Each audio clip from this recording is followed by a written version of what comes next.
Bom dia a todos, bem-vindos à divulgação de resultados do terceiro Good trimestre. morning, everyone, and welcome to the results presentation for Ourofino. I am Mariana Anselmo. It's a pleasure to be with you today. This broadcast is being recorded and it will be available in our website with ri.ourofino.com and in our YouTube channel. At the end of the presentations, we are going to have our Q&A session. So if you want to be part of this session, just use the Q&A box. So to start, we have a disclaimer that I'm going to read for you. This presentation brings declarations about future events subject to risks and uncertainty. These declarations are based on beliefs and suggestions of our administration, and this is information that the company has access today. Declarations about future events include information about our intentions, our beliefs, or current expectations, and also the ones that belong to the members of the board. About relationships and declarations about the future also include information about operational results and declarations that are preceded, followed, or that include the words believe, shall, will, continues, hopes, foresees, intends, plans, estimates, or similar expressions. Declarations for the future are not a guarantee of performance. They involve risks because they are related to future events that depend on circumstances that might or might not happen. The future results and the creation of value for the shareholders may be differ from the one that are expressed by these declarations. Many of the factors that will determine the results are beyond our capacity of control or forecast. So for the presentations, we have our CEO, Kleber Gomes, and our financial director, Marcelo Silva. We're going to start our presentation and then I'll give the floor to Kleber Gomes. Good morning. Good morning, Mari. Good morning, everyone. It's a pleasure to be with you again to talk about the results of our third quarter. Well, just like you know, and I always like to highlight, we participate of markets that are strong drivers of growing. All of you are aware that when we talk about humanization, when we talk about animals for production, we're talking about the food of the world through protein that comes from animal origin. We have no doubt about that. And we are in this market, and the management of the company always has a really interesting highlight regards to growth, stability, and the previous years were excellent. We had third place in the top, but we know that 2023 is an atypical year. We have been mentioning that with you. We had many things that impacted the demand of our products, also the products of the whole market, right? And I'm not going to mention all of them again, but we know we had more exportation, we had the suspension of exportation, we had vaccines that were stopped, we had a high cost of capital, so many factors that we have mentioned before. And in the third quarter, besides we've been seeing some progress, it's similar to the rest of the year. So we're working. We had many actions to mitigate the impact of this year that is more heated. We had a very well succeeded program. We are going to see when Marcelo talks that our income is in a very controlled stage. And at the same time, we invest in everything that we have in the future. We have strategic planning for our company.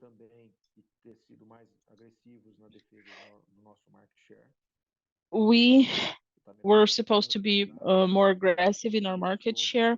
All the players are looking for the resuming of their sales, right? So we need to defend our market share. This is very important, our leadership position.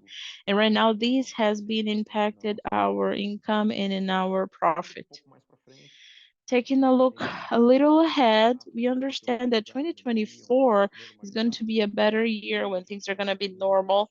And we also have many actions that are being conducted to make it the best way possible.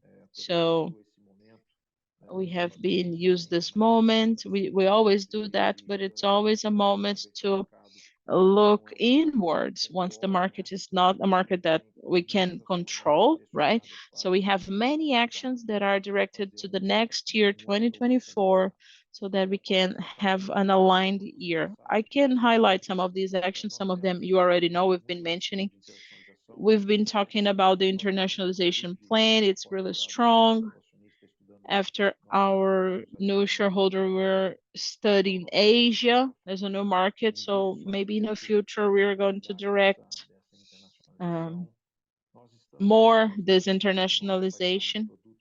We also have in our pipeline of products, important products for poultry and pork, especially in terms of vaccination. Some have been released, but some we have the expectation to be launched in 2024, of course, depending on regulatory issues, but we're going to bring important products for the market, and that's going to make us able to deepen more and more in this sector.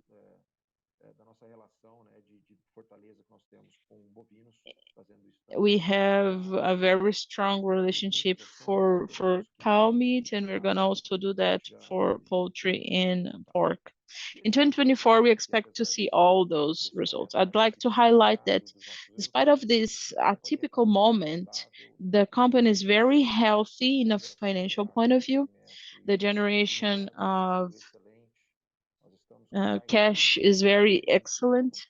We have low leverage reduction. Marcelo is also going to detail that, but today is 0.5 times EBITDA. We were 0.2. Our average cost is below the market. Marcelo is also going to detail more about that in a minute. We have a new composition and structure. That composition and structure is going to be really interesting for the company, reinforcing our credibility related to innovation projects. So I understand that we are right now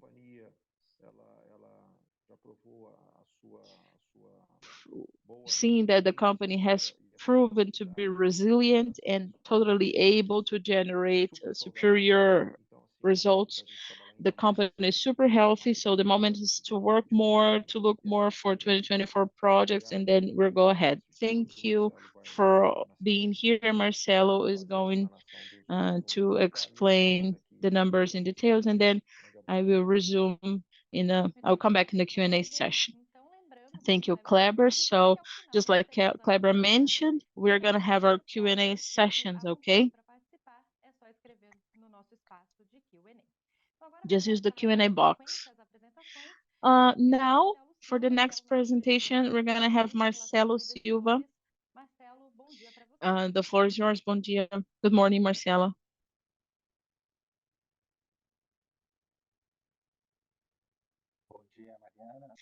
Good morning, Mariana. Good morning, Kleber. Good morning, everyone. Welcome to our result presentation. Just like Kleber mentioned, we started this year with several hard challenges in the production and international operations, and we had more difficulties on this third quarter. So it's important to highlight the important growth that we have. We have a cumulative of 30%. And this is relevant when you take a look at the average growth.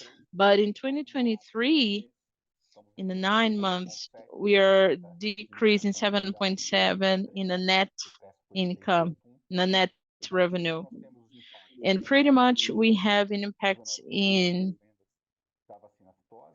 the sales of aftosa, a vaccine. We're no longer going to have that. There is no obligation. Several states are still on that.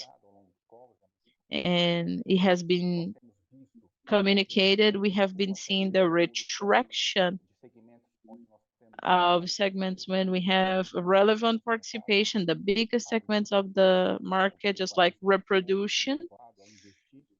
They are not incentivized to invest in reproduction, considering the scenario of prices of meat and the prices. So it has a retraction in the reproduction market and it affects us because we're relevant in that segment. Also talking about that, the reduction of the importance of the aftosa campaign brought a change of important lines. It's one of the main things of the company, and we have been receiving a pressure in our sale. But on the other hand, the company is attent and very busy to have campaigns and actions to defend our market share. And we believe that this moment, it's our defense, our base of customers, because just like Calabra mentioned, the market has solid drivers and good growing drivers. And this resuming, we have been seeing an improving of the marketing, and it's important for the company to preserve, to have more value in the market participation. For animals of company, it's a market that is growing in inferior levels, but we have been working strongly to have more a presence in this sector of production animals. We have a very relevant program of visiting our doctors, our vets. It's important for the decision of purchase. It's a market with more relevant margins. It's above 67, 68%. And we foresee that we can have more participation and a greater growth when we launch new products. We're doing that. We've launched new products of supplementation at the beginning of the year.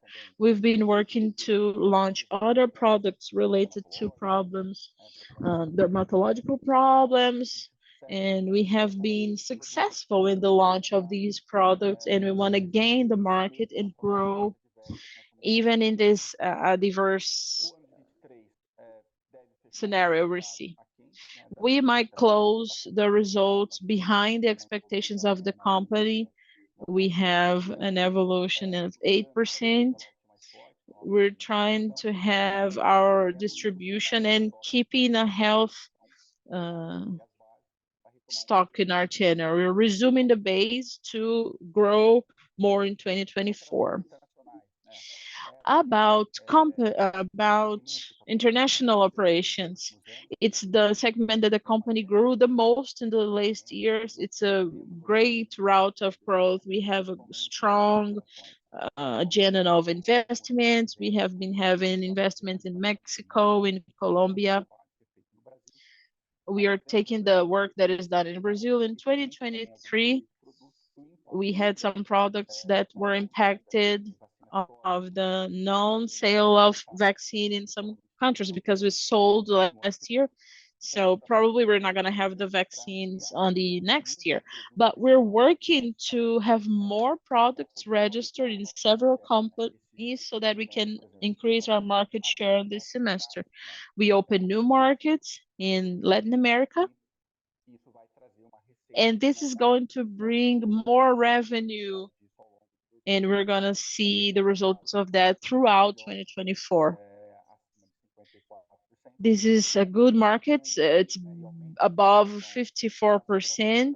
When we have more international operations, we have more profit for the future.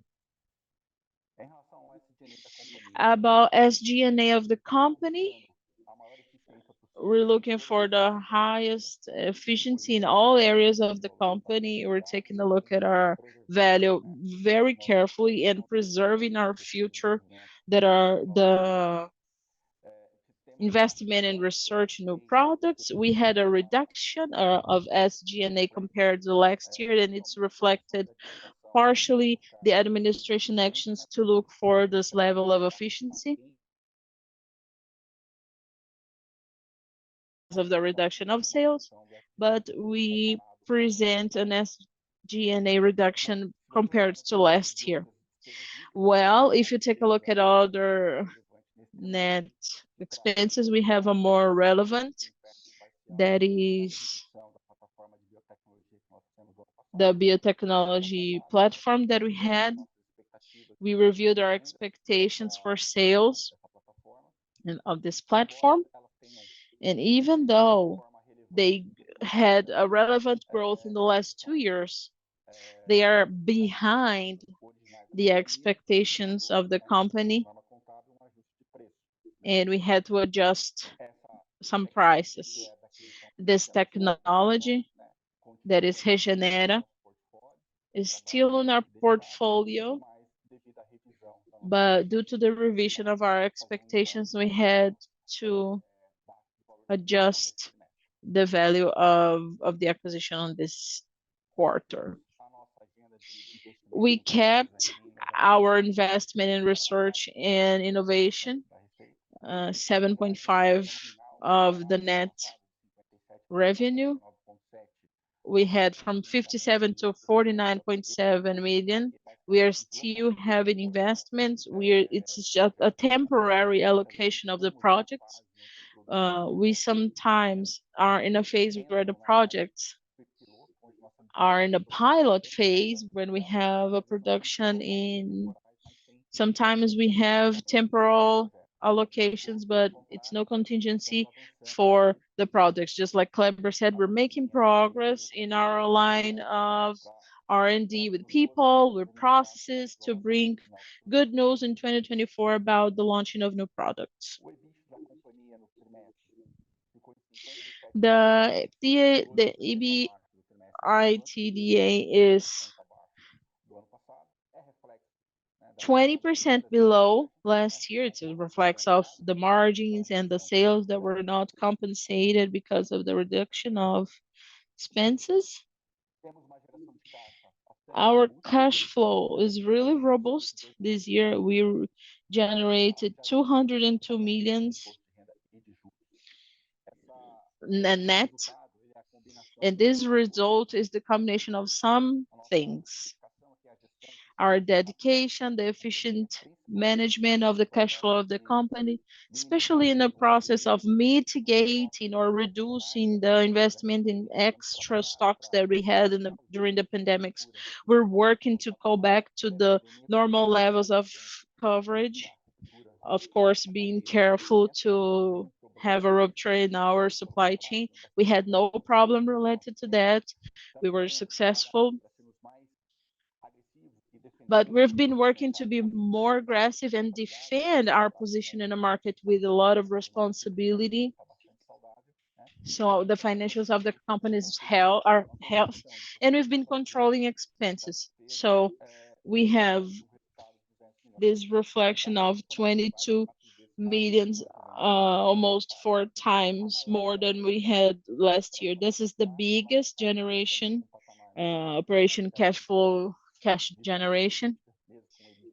And even with the lower number, it shows that we had a reduction of the net debt is 86 million. Yesterday we had over 200, so we had a reduction, an expressive reduction of the debt of the company, and we are in a more adverse scenario for revenue. We're trying to reduce the cost of the company, and we've been increasing the participation of some lines of credits that is very suitable for our profile of investments. We are investing in research and development. That's why we have this line of credits to keep this agenda intense and relevant. The quality of our debt, it's not because of the costs. It has over 70% of the debt is on the long term, and that's going to be even longer in the end of the fourth quarter once we're working to hire a new financial program for the next 2 years that will guarantee a strategic cash flow for research of the company during this period. So thank you very much for your attention. I am finished reinforcing about our financial capacity to grow in a healthy way once the market is coming back to the levels of growth that are more normal. We see that 2023 is an year of adjustment, right?